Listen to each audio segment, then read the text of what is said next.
आज भी उम्मीद नहीं थी ये मैच होने की, लेकिन 35 ओवर्स का ये मैच हुआ और 107 पे 3 विकेट्स गिर चुके हैं बांग्लादेश के। बहुत अच्छा फैसला था रोहित शर्मा का टॉस जीत के पहले बॉलिंग करने का। और जिस किस्म का वेदर था, आपको पता है कि बारिश हुई हुई थी, विकेट ज़रा थोड़ा सा सॉफ्ट होता है। एयर में जो हवा है वो भी थोड़ी सी, मतलब ठंडी ठंडी सी होती है, हवा भी थोड़ी चल रही होती है, जिसकी वजह से बॉल जो है वो स्विंग भी होता है। फिर पिच में थोड़ी सी नमी भी होती है, जिसकी वजह से बॉल सीम भी होता है। उसका एडवांटेज बहुत अच्छा लिया उन्होंने टॉस जीत के। और जैसे वो बॉलिंग कर रहा है टेस्ट मैच में अपनी जगह पक्की करना। और शामी की कमी मेरे ख्याल से अब नज़र नहीं आ रही। दीप ने जैसे बॉलिंग शुरू कर दी है, जैसे विकेटें लेनी शुरू कर दी हैं, तो ये अच्छी चीज़ है कि प्लेयर्स बनाए जाते हैं, खिलाए जाते हैं। ये नहीं है कि आप अपने बॉलर्स को बिल्कुल इग्नोर कर दें। तो आप देखें फास्ट बॉलर्स भी कितने हैं इनके पास आ गए हैं, और स्पिनर्स भी कितने हैं। अक्षर पटेल बाहर बैठा हुआ है, कुलदीप यादव बैठा हुआ है, देखिए कंपटीशन कितना है। और जो बेस्ट स्पिनर्स हैं वो खेल रहे हैं। तो खैर टीम ऐसी आने वाली सीरीज में जो न्यूजीलैंड के खिलाफ शायद 3 स्पिनर्स खेलें, अक्षर पटेल खेले या कुलदीप यादव खेले। उसके बाद आप देखें भी जड्डू ने बॉलिंग नहीं की, पांचवा बॉलर है और 35 ओवर्स हुए हैं। तो अपने फास्ट बॉलर को ज़्यादा से ज़्यादा यूटिलाइज किया। फास्ट बॉलर के लिए बहुत ज्यादा नहीं मिला क्योंकि बुमराह ने एक विकेट नहीं ली और बहुत कम टाइम ऐसा होता होगा कि जिस दिन बुमराह बॉल करे और वो विकेट ना ले। बट होता है कि एक आप उनकी इकोनॉमी देखें तो साफ नजर आ रहा है कि बांग्लादेश की स्ट्रेटजी ये है कि बुमराह के ऊपर बल्ला ही नहीं उठाना, बस जोड़ के रखना है, हिलना ही नहीं है, मतलब बुमराह को विकेट नहीं देनी। उनकी स्ट्रेटजी बाहिर ये लग रही है, इस चक्कर में रन भी वो नहीं बना पा रहे हैं बुमराह के खिलाफ। आप देखें ना 9 ओवर में 19 रन से 4 मेडन है। आधे ओवर तो मेडन कर दिए बुमराह ने, मतलब मेडन खेले उन्होंने या कर दिए, जो मर्जी समझ लीजिए। 2.11 की इकोनॉमी है, 2.11 की। उसमें एक विकेट निकल गया। अभी तो मोमेंटम बनना शुरू हुआ था, अभी तो माहौल बनना शुरू हुआ था, अभी तो रन्स को ड्राई करना था, प्रेशर टैक्टिक्स आना शुरू हुए थे। लेकिन एक बात, बारिश हो, आंधी हो, तूफान हो, गर्मी हो, सर्दी हो, पिच ऐसी हो, पिच वैसी हो, the brightest thing in Indian cricket as of we speak is the fielding and the fitness level. That aspect is very important, क्योंकि हम ना 3 डिसिप्लिन की बात करते हैं, बॉलिंग की, बैटिंग की, फील्डिंग की, लेकिन एक चौथा डिसिप्लिन जो सबसे अहम है आज की दुनिया के, आज की क्रिकेट की दुनिया के अंदर, वो है fitness level. How they were trying to throw themselves in the field, how involve they वर।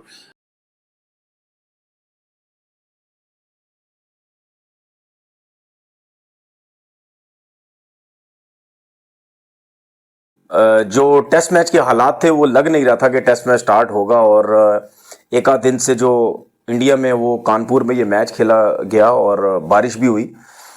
आज भी उम्मीद नहीं थी ये मैच होने की, लेकिन 35 ओवर्स का ये मैच हुआ और 107 पे 3 विकेट्स गिर चुके हैं बांग्लादेश के। बहुत अच्छा फैसला था रोहित शर्मा का टॉस जीत के पहले बॉलिंग करने का।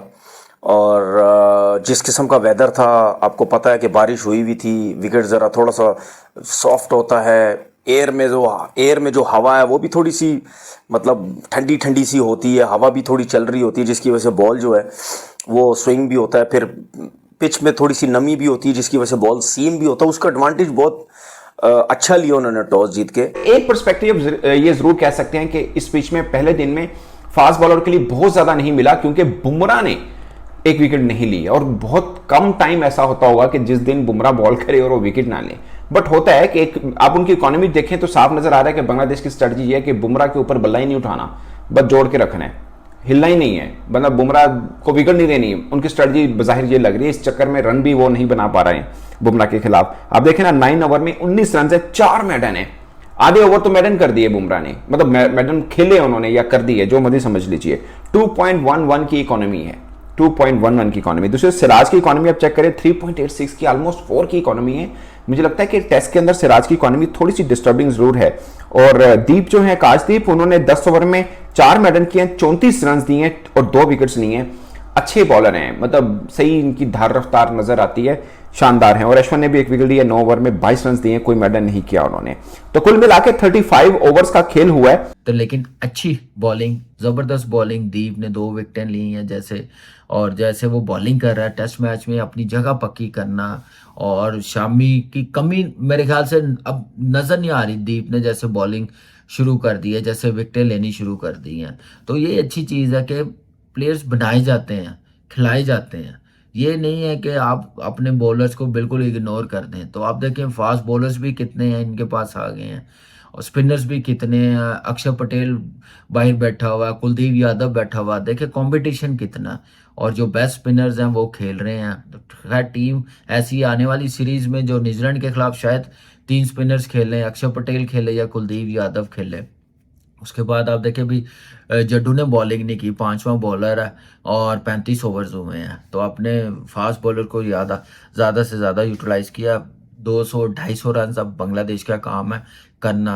इससे ज़्यादा कर लेंगे तो मैं समझता हूँ कि ये समझ लें कि इन्होंने क्रिकेट अच्छी खेली है, मज़ेदार क्रिकेट खेली है, अच्छा कमबैक किया पहले टेस्ट मैच से। अगर 250 से ज़्यादा रन बना गए, उससे कम बनाए तो इसका मतलब है कुछ सीखा नहीं है बैट्समैनों ने जो लास्ट टेस्ट मैच में जैसे बैटिंग की है। तो थोड़ा कॉन्फिडेंस लेवल बेहतर होना चाहिए। मोमेंटम बनना शुरू हुआ था, अभी तो माहौल बनना शुरू हुआ था, अभी तो रन्स को ड्राई करना था, प्रेशर टैक्टिक्स आना शुरू हुए थे। लेकिन एक बात, बारिश हो, आंधी हो, तूफान हो, गर्मी हो, सर्दी हो, पिच ऐसी हो, पिच वैसी हो, the brightest thing in Indian cricket as of we speak is the fielding and the fitness level.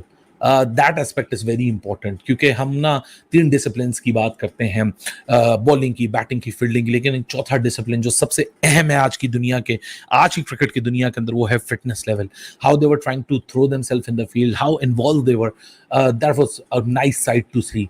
लेकिन अब तो ये टेस्ट मैच इस वक्त फिलवक्त इसके ऊपर क्या ही ज्यादा बात करें, मोर लेस लंच पे हमारी बात हो ही गई थी। उसके बाद तो 9 ही ओवर का खेल हुआ है, तो 9 ओवर के अंदर हम कितना एडी चोटी का एनालिसिस कर लेंगे। एनालिसिस इस वक्त यही है कि डे 1 कॉल ऑफ हो चुका है और कल सुबह 9 बजे से ये शुरुआत होगी दोबारा पाकिस्तान स्टैंडर्ड टाइम और 9:30 बजे 9:30 इंडियन स्टैंडर्ड टाइम। तब पता चलेगा कि बेसिकली कल का दिन कैसा प्रोसीड हो रहा है। फिलवक्त जो हम मौजूद तो नहीं है, इसलिए ग्राउंड रियलिटी तो हमें नहीं पता, लेकिन जो टीवी पे पिच रिपोर्ट है या जो इंडियन मीडिया रिपोर्ट कर रहा है, कह तो ये रहा है कि भाई कानपुर का विकेट ये डोसाई ही रहना। अच्छा, जो हमने सैंपल साइज 35 ओवरों में देखा भी, इतना ज्यादा बाउंस नहीं है इस विकेट के ऊपर, इतना ज्यादा पेस नहीं है, तो स्पिनर्स ही यहाँ इफेक्टिव होते हुए नजर आएंगे। अब a lot needs to be look out for tomorrow कि वहां पहली इनिंग्स को छोड़ के जो इंडिया की एक्चुअली जो इस टेस्ट मैच की तीसरी इनिंग्स होनी जाएगी, वहां क्या इंडिया इस चीज को सोचेगा कि हमारे पास एक स्पिनर ज्यादा होना चाहिए। बहुत सारे सवालात हैं कंडीशंस को लेके, पिच को लेके। वीडियो को यहाँ तक देखने के लिए आप सभी का शुक्रिया। जैसे कि आप लोगों ने इस वीडियो में देखा होगा कि कैसे पाकिस्तान के एक्स क्रिकेटर कामरान अकमल और तनवीर अहमद भारत की तारीफ कर रहे हैं, जहां पर भारत ने आज टॉस जीतकर पहले गेंदबाजी करने का फैसला किया, पर जिस तरीके की कंडीशंस थी वैसे फास्ट बॉलरों को मदद नहीं मिल रही थी, पर फिर भी इंडिया ने 107 रन पर 3 विकेट्स निकाले, जहां पर कुल मिला के खाली 35 ओवर का ही गेम हुआ। जहां पर बांग्लादेश ने ये स्ट्रैटेजी बनाई थी कि हम जसप्रीत बुमराह को ना विकेट देंगे ना उनके खिलाफ रन बनाएंगे, और इसलिए आप देख सकते हैं कि पूरे इंडियन बॉलिंग अटैक में उनकी बॉलिंग सबसे इकोनॉमिकल रही। आकाशदीप ने भी 2 विकेट्स निकालकर ये बता दिया कि वो मोहम्मद शमी को रिप्लेस करने के लिए पूरी तरह तैयार है।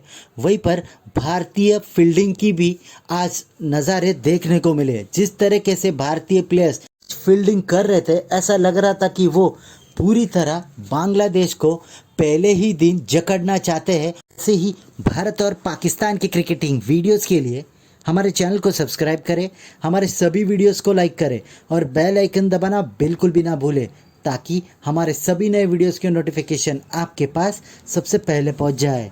धन्यवाद।